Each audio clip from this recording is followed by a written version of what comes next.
Assalamualaikum warahmatullahi wabarakatuh. Senang sekali saya Ratu Fitri kembali menjumpai dalam Bincang Wakil Rakyat, tentunya di channel Bisnis Banten Channel, informatif dan inspiratif. Dan kali ini saya sudah berada di ruang kerja Ketua DPRD Kabupaten Serang. Kita akan mengetahui lebih jauh kiprah beliau di politik, kemudian juga kesibukannya untuk saat ini. Di sebelah kanan saya sudah hadir Bapak Haji Bahrul Ulum SAGMAP selaku Ketua DPRD Kabupaten Serang. Kita sapa dulu. Assalamualaikum. Waalaikumsalam warahmatullahi wabarakatuh. Apa kabar Pak Ketua? Alhamdulillah Mbak Fitri, baik. Alhamdulillah sehat. Terima kasih sudah diterima teman-teman dari Bisnis Banten untuk ngobrol-ngobrol dengan Pak Ketua di sibuk nih. Kayaknya tadi juga habis rapat sebentar gitu ya Pak. Lagi sibuk apa nih Pak Ketua?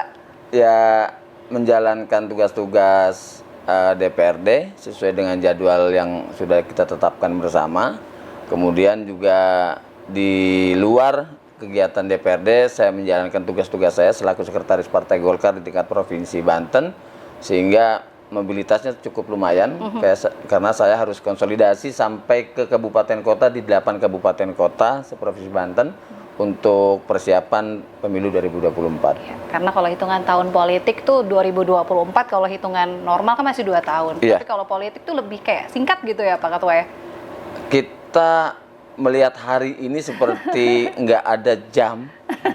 Kemudian 2 tahun itu bukan suatu hari atau waktu yang panjang bagi kita, karena day to day kita sudah ada kegiatan. Kemudian kalau kita nggak fokus terhadap apa sih yang harus kita lakukan hari ini, besok, dan seterusnya, ya kita akan ketinggalan kegiatan-kegiatan yang mestinya hari ini harus selesai, ketunda lagi besok. Ketika besok nggak selesai, ketunda lagi. Dan tidak akan pernah selesai kalau kita menunda pekerjaan di hari ini. Wah, ini luar biasa nih, dengan segudang aktivitas dan juga tentunya agenda ya dari Pak Ketua Dewan. Ini tentunya juga bisa begitu membagi waktu, apalagi juga tentunya masih mengurusi aspirasi dari masyarakat juga, itu juga utama juga ya Pak Ketua ya. Nah, ini tentunya kalau di sisa akhir tahun 2022 dalam hitungan bulan, ini lagi padat-padatnya nggak sih Pak di Dewan sendiri? Kalau di DPRD sebenarnya tidak ada istilah awal tahun, pertengahan tahun, atau akhir tahun. Karena di DPRD itu dari 1 Januari sampai 31 Desember sudah ada jadwal yang harus kita lakukan. Walaupun memang dari sisipan jadwal itu kita masih bisa melakukan kegiatan-kegiatan yang lain, kegiatan selaku Ketua DPRD itu ada di jadwal Banmus. Kemudian ketika masih ada longgar waktu, saya lakukan tugas-tugas saya sebagai Sekretaris Partai Golkar di tingkat provinsi, sehingga saya harus mobile ke kabupaten kota. Dan ada satu momen yang di akhir tahun ini perlu perhatian serius juga buat saya selaku Ketua Askab PSSI Kabupaten Serang, di mana November insya Allah akan ada Porprov dan saya harus menjadi leader di cabang olahraga sepak bola. Nah, ini juga yang agak sedikit menguras waktu ya. Tapi persoalan waktu ya insya Allah selama kita bisa memaksimalkan dan memanage waktunya, ya kita bisa lakukan. Cuma terkadang agak sensitif juga ketika misalnya ada kolega atau sahabat atau bahkan masyarakat yang ingin bertemu saya, kemudian tertunda-tunda jadwalnya, ya saya sering sampaikan ke mereka, mohon maaf jika misalnya saya janji hari ini kemudian tertunda, terreschedule lagi, kemudian terjadwal ulang lagi, karena memang posisi waktu yang tidak cukup untuk ketemu dengan mereka.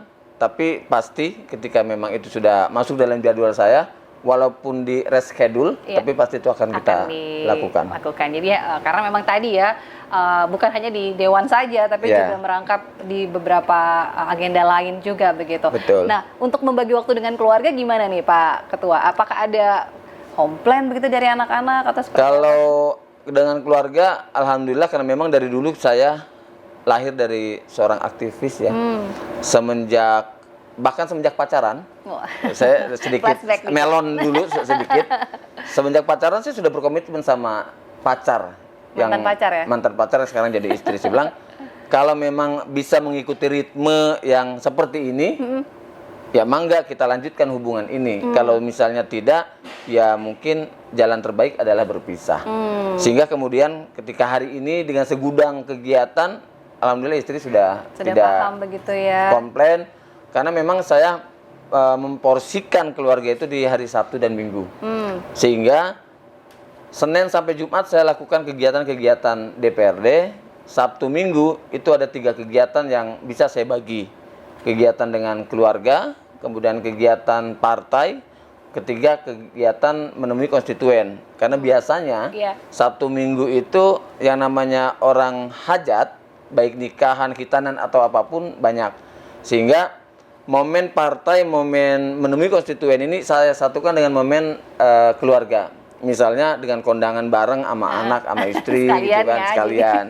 Jadi di Sabtu Minggu porsi untuk anak dan istri. Nah, buat ini keluarga. bisa dibagi begitu waktunya. Ini cenderungnya kemana nih kalau Pak Ketua nih? Lebih enjoy keseluruhan kayaknya sih ya Pak? Saya nggak ada memilah ya. Atau karena semuanya dari hati pilih ya. memilih, karena memang ini udah sebuah konsekuensi. Kadang ketika ada titik jenuh dengan kondisi fisik yang lelah, kemudian sementara jadwal padat, dalam hati kecil tetap tidak munafik ya. Kok sepadat ini ya, capek banget dan seterusnya dalam pikiran hati kecil. Manusiawi ya. Manusiawi. Tapi kemudian saya berpikir lagi supaya bisa terobati hati saya. Akhirnya muncul dari hati, siapa suruh lu jadi ketua dewan? Siapa suruh jadi sekretaris partai besar di tingkat provinsi? Siapa suruh mimpin ini, mimpin itu? Inilah sebuah konsekuensi yang sehingga kemudian itu mengobati saya, menghilangkan rasa penat, rasa capek, rasa lelah, sehingga aktivitas tetap saya jalankan dengan dinikmati. Nah, apalagi perjalanan sampai di saat ini pun juga nggak mudah begitu ya Pak Ketua ya. Apalagi kalau saya lihat artikel nih, dulunya Pak Ketua ini seorang pengembala kerbau. Nah, kemudian terjun ke dunia politik dan saat ini juga duduk di ketua dewan begitu. Boleh sedikit bercerita, mungkin banyak pemirsa bisnis Banten juga yang ingin tahu latar belakang. Kemudian kok bisa sih dari pengembala kerbau ini juga mungkin bisa menginspirasi begitu Pak Ketua? Saya ceritakan ini semata-mata untuk memberikan spirit dan inspirasi buat masyarakat Kabupaten Serang. Bukan berniat untuk sombong ataupun apapun yang lainnya yang hal-hal negatif. Karena sempat pada saat awal-awal jadi ketua DPRD, profil ini muncul. Kemudian dalam tanda kutip ada netizen yang dengan enaknya sekarang sudah mulai keluar sombongnya. Sekarang sudah mulai keluar angkuhnya. Padahal saya ceritakan ini semata-mata untuk memberikan spirit kepada masyarakat Kabupaten Serang yang dalam tanda kutip, misalnya dia dari orang kampung, anak seorang petani, bukan orang dari keturunan orang kaya, bukan keturunan dari pejabat misalnya. Saya ungkapkan ini semata-mata untuk memberikan spirit.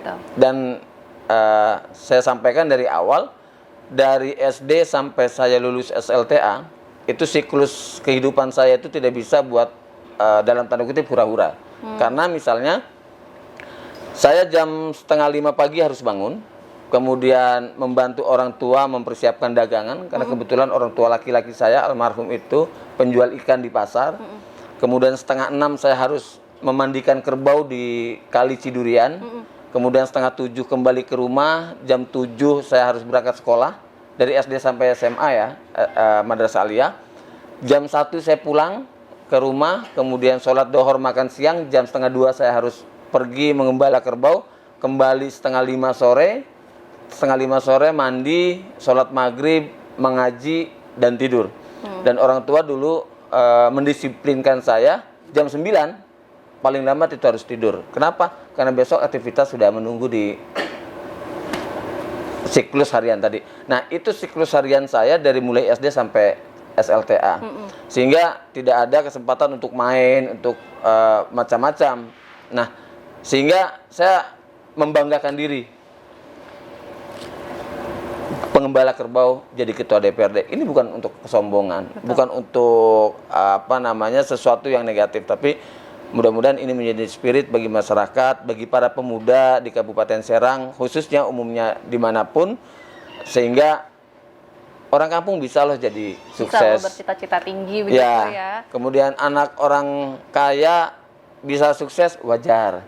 Tapi kalau orang biasa saja sukses, itu yang luar biasa. Nah, ini saya sampaikan menjadi spirit bagi semuanya, bukan untuk bersombong ria. Betul, karena setiap manusia atau setiap orang ini punya kesempatan yang sama ya Pak Ketua ya. Jadi yang penting jangan lupa berusaha dan berdoa yang paling utama ya. Jadi apapun cita-citanya mudah-mudahan terwujud begitu. Dan perjalanan saya pun tidak manis ya, tidak manis karena di 2019 saya berhasil menjadi anggota DPRD terpilih, tapi saya pernah gagal.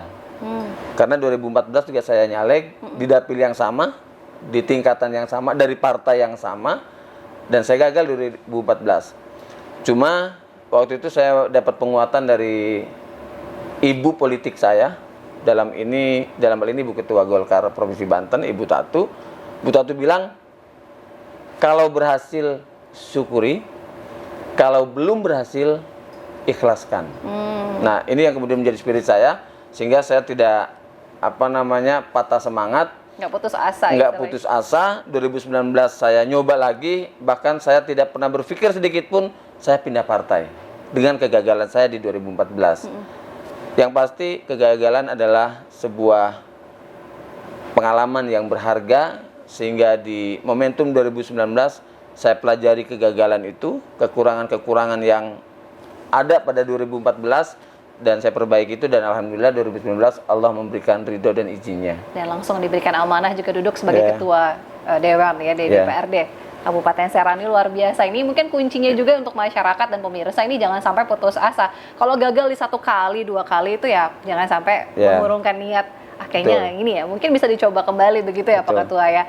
Nah, ini mungkin juga penasaran nih, awal mulanya terjun ke dunia politik nih, apakah kan tadi awal disebutkan memang sudah aktif begitu ya, dan aktivis begitu, kemudian sampai tertarik masuk ke dunia politik gimana nih Pak? Awalnya gini, pada saat saya kelas 2 SLTA, karena saya aktif di dunia pramuka pada saat itu, kebetulan guru pramuka saya adalah ketua Angkatan Muda Siliwangi Kecamatan Carenang.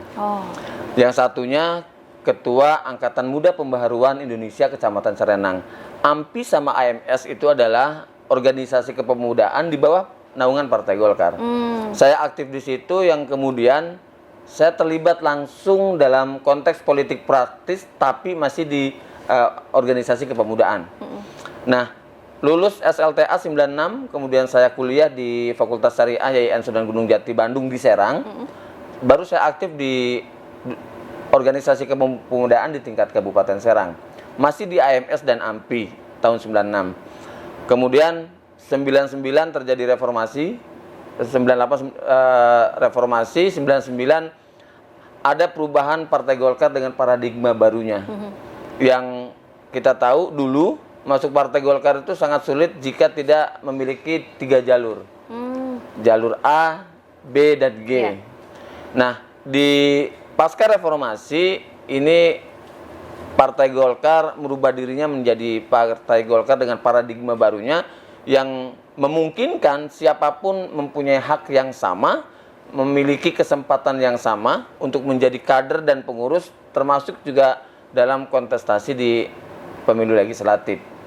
Sehingga 99 saya masuk di kepengurusan Partai Golkar, tapi masih di tingkat kecamatan, belum di tingkat kabupaten. Tahun 2004 saya baru masuk di kabupaten, kemudian 2006 saya masuk di pengurus harian Golkar Kabupaten, 2009 saya jadi sekretaris Golkar Kabupaten Serang, dan 2016 saya menjadi sekretaris Partai Golkar Provinsi Banten. Wah, perjalanannya juga cukup panjang ya Pak Ketua. Cukup panjang ya? Alhamdulillah. Dari kecamatan ke kabupaten ke provinsi. Wah, dan masih tetap di satu partai yang sama. Masih di partai. Luar biasa ini sama. Kesetiaannya begitu ya. Ini juga tentunya masyarakat juga, wah ini luar biasa diapresiasi dari awal mengikuti organisasi kepemudaan sampai akhirnya sekarang di sekretaris di partai politik. Partai politiknya luar biasa, perjalanannya juga cukup panjang. Nah, ini mungkin juga para pemuda tentunya juga kaderisasi begitu ya Pak Ketua ya. Ini memang nggak bisa langsung di atas begitu, step by step ya Pak Ketua. Kesuksesan itu nggak bisa instan ya istilahnya. Lakukan secara instan, ada proses. Memang bisa instan, tapi biasanya yang instan itu, maka instan pula dia akan berakhirnya. Salah satu contoh, ketika kita masuk ke salah satu partai karena merasa kita mampu secara finansial misalnya, masuk partai manapun pasti diterima. Karena semua partai juga terbuka. Tapi ketika keinginannya tidak terakomodir dalam partai itu, pasti dia bisa keluar dari partai itu dan berpindah ke partai yang lain. Kalau prosesnya secara instan. Tapi kalau prosesnya dilakukan dari awal, contohnya saya misalnya Mbak Fitri, dalam hati itu udah nggak mungkin berpaling ke lain Golkar. Maka doktrin-doktrin dari saya baru masuk di OKP 95 sampai hari ini, kalau hitung-hitungan umur, usia saya sekarang 46. Kemudian saya masuk Golkar itu 95 di usia saya 17 tahun. Wah.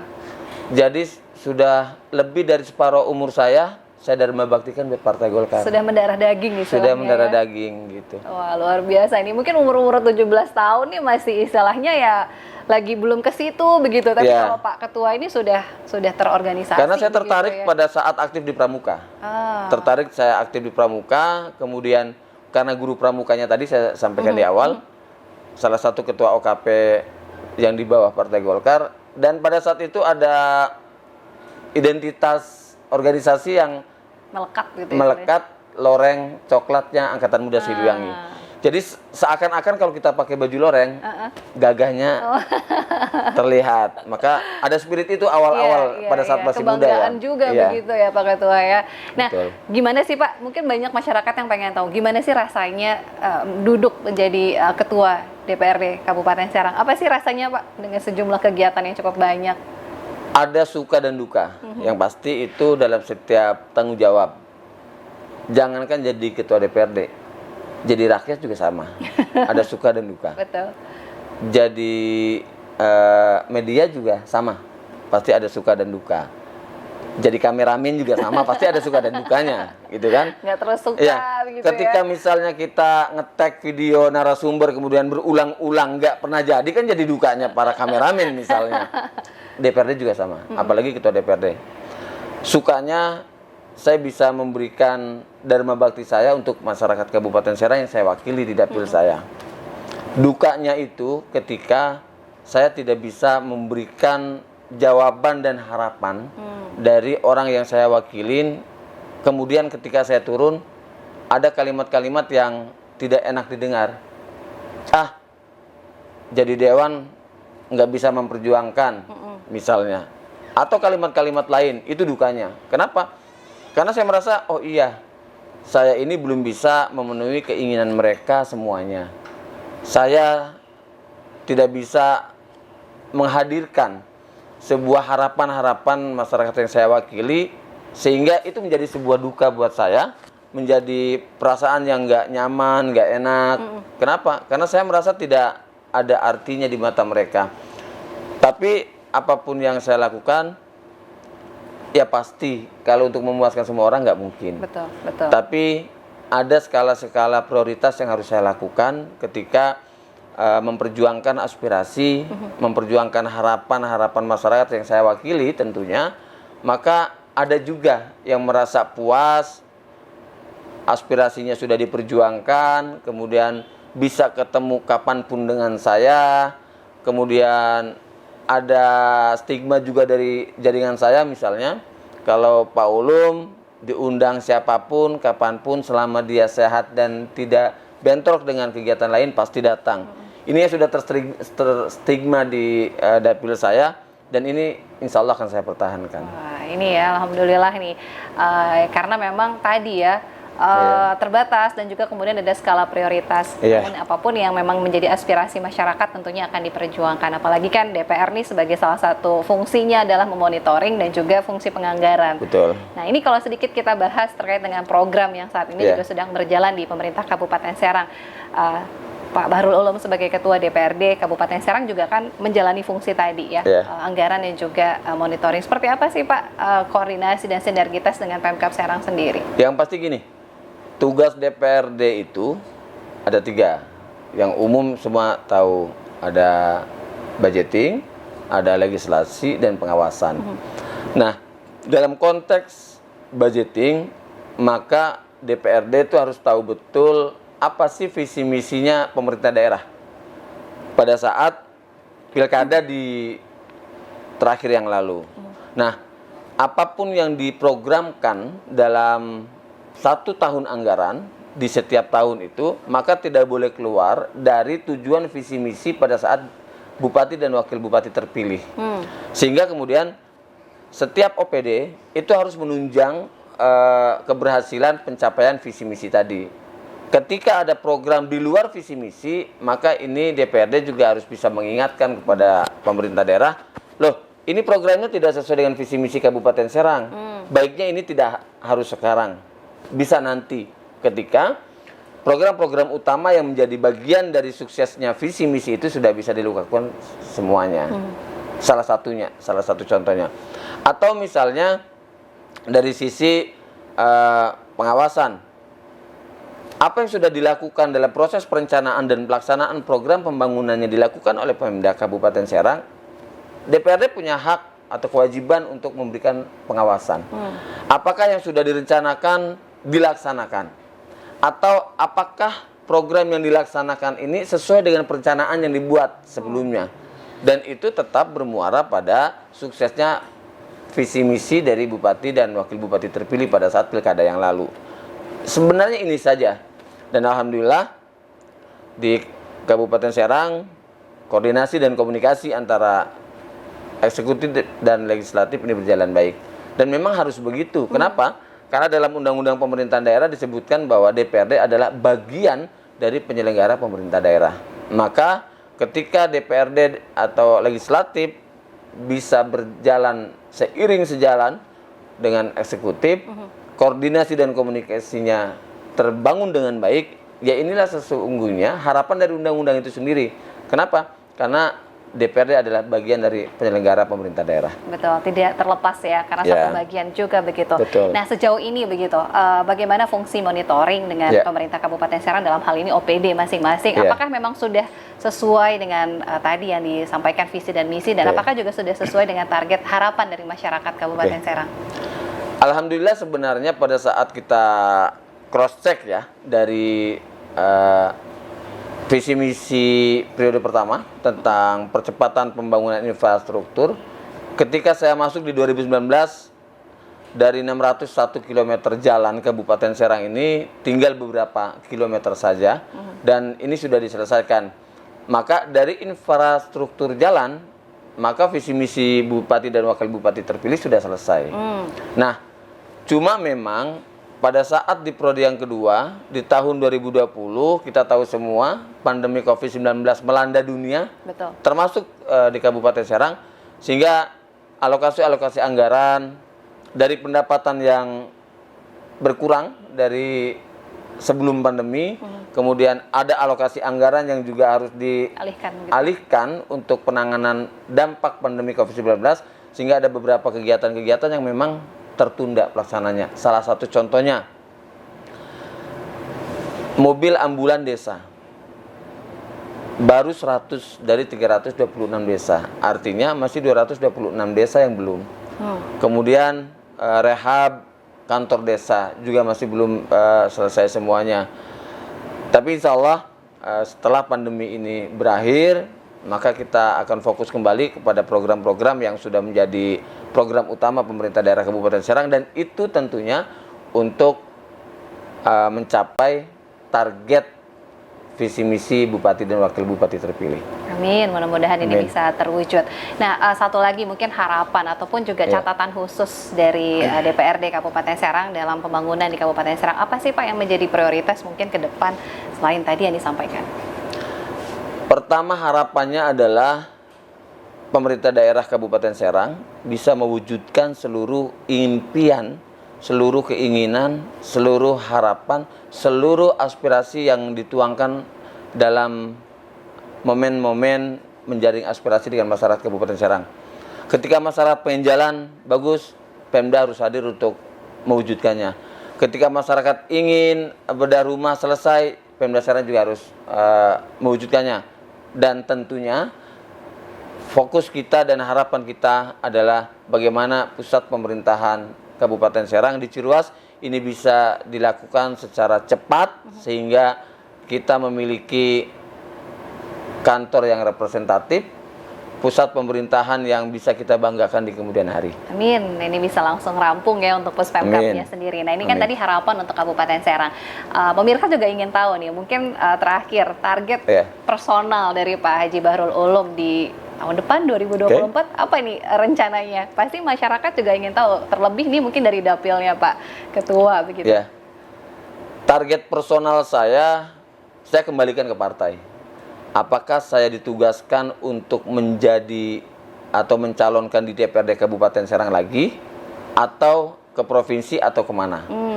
Kalau partai menugaskan saya di Kabupaten Serang lagi, akan saya jalankan.